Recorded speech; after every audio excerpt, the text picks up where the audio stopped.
Hello and Namaste.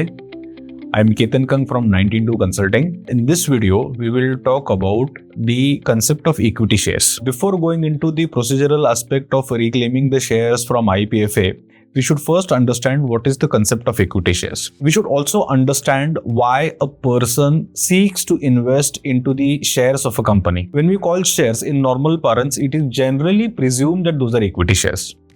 There are other shares also, such as preference shares, cumulative preference shares, non-cumulative preference shares, and there are variants of it. Right now, we will talk about only the equity format of shares. Ownership of equity shares or holding of equity shares give you the ownership on that much percentage holdings or that much percentage of shares in the company. You become the owner of that much percent of the company. Typically, these investments are made to gain dividend income and the appreciation in the market value of shares. Nowadays, with the advent of Dematerialization Act 1996, investments in shares have to be compulsorily made in demat format. Earlier, holding of the share certificates used to be the evidence enough that a person is the holder or the owner of those many number of equity shares.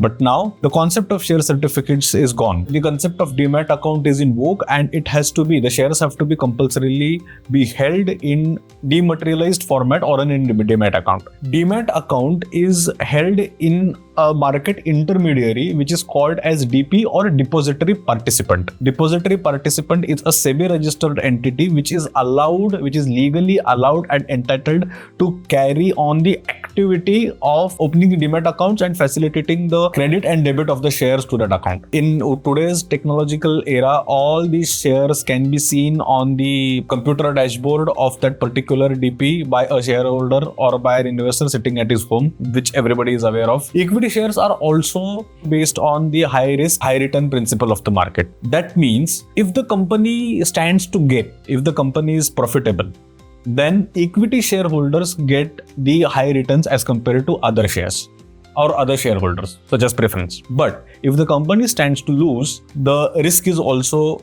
equally high. So, a prudent investor has to be vigilant while investing in a company with two regards. First of all, in which format of shares is he investing, and the risk return analysis of that particular company. This is directly associated with the equity shares. In other kind of formats, returns are, so to say, assured. Should there be any question about the concept of equity shares, please feel free to reach out to us. You can reach out to us through the comment section of this video, or you can also write to us on info@192.in.